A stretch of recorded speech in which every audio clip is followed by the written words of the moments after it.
All right, guys, today we're talking about the PS5. More specifically, we are focusing on ray tracing. Is the PlayStation 5 going to be able to achieve ray tracing? Of course it is. We already know this. We're looking at the best looking PlayStation 5 exclusive that has been announced so far, that being Horizon Forbidden West. And apparently Digital Foundry recently did an analysis of this game, or at least the trailer. And it'll be interesting to go over this because we have to ask ourselves the question, was this game actually using ray tracing? And if it was, or if it wasn't, does it actually make as big of a difference as we expect it to? I think it's going to make for a very interesting conversation.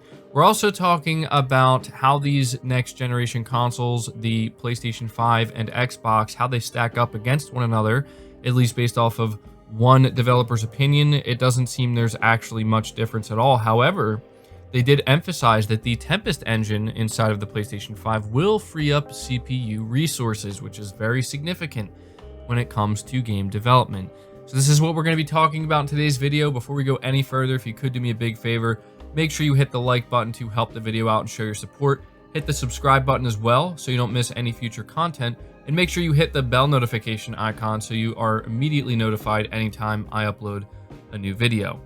But getting into it here, starting with Horizon Forbidden West and whether or not it uses ray tracing and whether or not it actually matters. Now, the first thing I want to say here is, for those of you who have watched the Horizon Forbidden West trailer, it was captured on a PlayStation 5.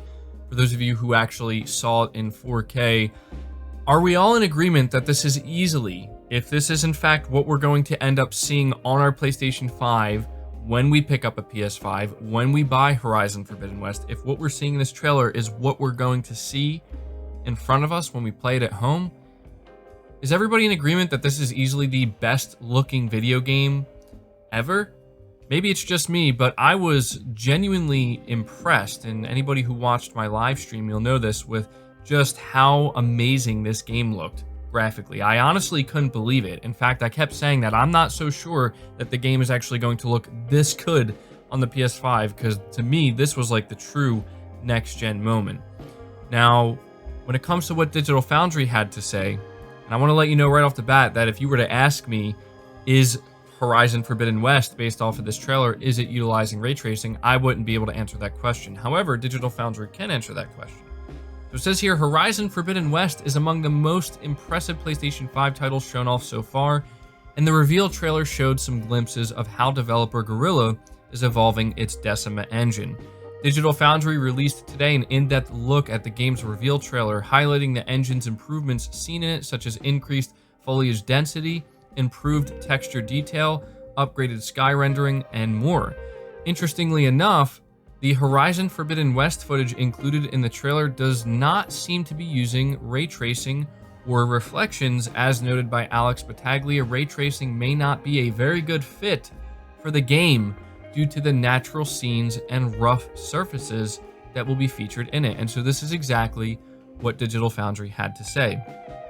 That said, Horizon Forbidden West doesn't seem to be using ray tracing for reflections in the footage seen so far. Decima flavor screen space reflection is used on reflections for distant water, at least. In one of the last shots in the trailer, pterodactyls obscure the terrain in the distance, and as a consequence, the reflection beneath lacks that information. While PS5 offers up hardware-accelerated ray tracing as a tool for Guerrilla to utilize, it may not be the best fit for a game like this, which has a lot of organic, natural scenes and rough surfaces. So I don't know about you guys, but that is kind of surprising to me, because if you were to ask me to guess as to whether or not, based off of this trailer, it was using ray tracing, I would have just said, well, of course it is. Do you see how good it looks? But it turns out it's actually not. And so this raises a really interesting question, at least in my opinion, when it comes to these next-gen consoles, considering how much of the conversation has been surrounded with ray tracing and how big of a difference and a game changer that's going to be when it comes to visuals, which, yeah, I'm sure it will in many cases. But it just brings up the question, like, is it going to be that big of a difference maker? Is it going to be that big of a deal whether or not a game has real-time ray tracing? It seems like it's going to be on a case-by-case basis, but this also seems to imply that Sony's games, at least from some of Sony's first party studios, the ones that are going to be exclusive to the PS5, will potentially look so good. And also just based off of what they're trying to achieve, they do emphasize that the reason why ray tracing might not be such a good fit for a game like Horizon Forbidden West is it has a lot of organic natural scenes and rough surfaces.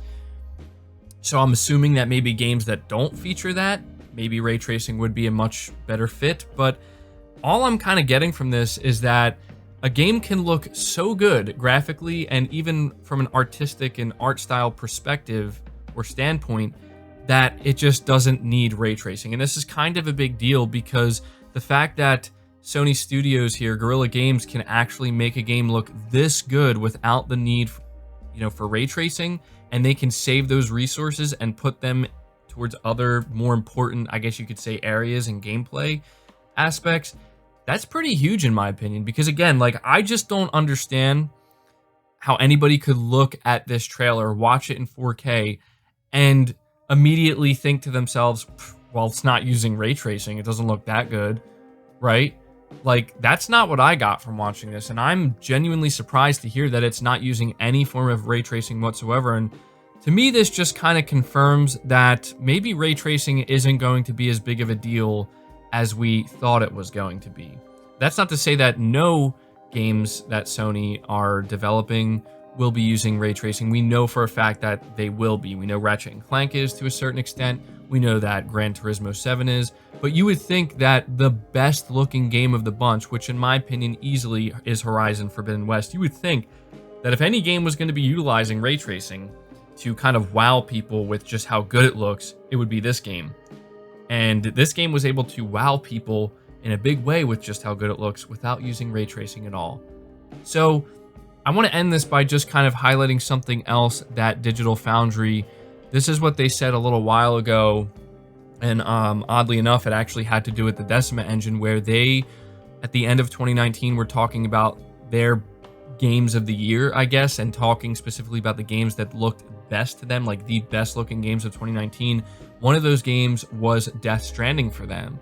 And a big reason for that is we all know Death Stranding looked amazing. Again, it was on the Decima engine.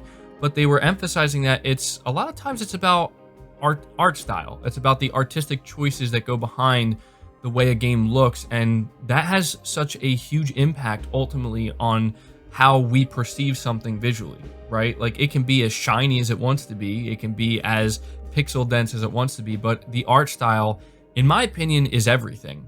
And without that, a game could have the most amount of pixels, it could have the most amount of ray tracing, but if the art style doesn't fit and it doesn't just pop, then it's not really gonna matter, right?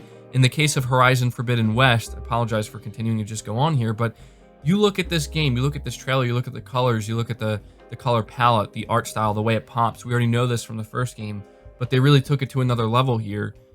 And all I can say is, wow, I didn't think that I would care this little about a lack of ray tracing, but it turns out if Horizon Forbidden West is anything to go by, then I guess I really don't care about ray tracing at all. Just my opinion here, but very interesting stuff. We're going to close out this video by highlighting something a developer recently said. So it says here, Deliver Us the Moon recently launched on consoles, PlayStation 4 and Xbox One, after debuting on PC, where the game supported ray tracing effects for shadows, opaque reflections, and transparent reflections, as well as NVIDIA's Deep Learning Super Sampling 2.0. In a recent chat with Kyoken founder and game director Cohen Dietman, we asked whether there are any plans to enhance Deliver Us the Moon for the upcoming PS5 and next generation Xbox, and what the studio's thoughts are on the respective architectures. And so this is what he had to say. We don't have plans for it, but plans can change. If we would do it, we think the next-gen consoles can deliver a result similar to what high-end PCs achieve. The computing power of the new consoles is very promising, and we're very excited to see ray tracing come to the next-gen consoles. It is difficult to say since we don't know the exact ray tracing specifications yet, but early snippets of info do suggest similar performance to an RTX 2070 Super, which will definitely be enough for similar results to what we have now on PC. For now, we don't see too many differences. They seem to be competing well against each other, and both are pushing new boundaries. Each next-gen console supporting an SSD will allow us to significantly shorten loading times, which is something we really look forward to. Given that Deliver Us the Moon recently won the Best Sound Design for an Indie Game Prize at the 18th Annual Game Audio Network Guild, we also asked Cohen how the studio feels about the significant hardware and software audio advancements that Sony and Microsoft have built into their next generation consoles, and this is what he had to say about that. Audio will always play a crucial role in our games, and the next generation of consoles boasts a host of fantastic audio features. It looks like Tempest will free up CPU that we used to need for audio, so that leaves room for us to use for other aspects of the game. The HRTF functionality seems particularly interesting too.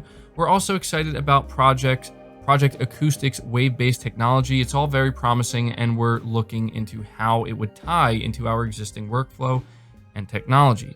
So there you go. There is another developer who is chiming in and giving their thoughts on the specifications and what they're excited about. And it is worth noting that apparently this studio did win an award for sound design with their game, and they seem to be very excited about the Tempest audio engine, and they do specifically mention that it's going to free up CPU resources, which will then be able to be used for other things, which is great. This is something we've been continuing to hear about.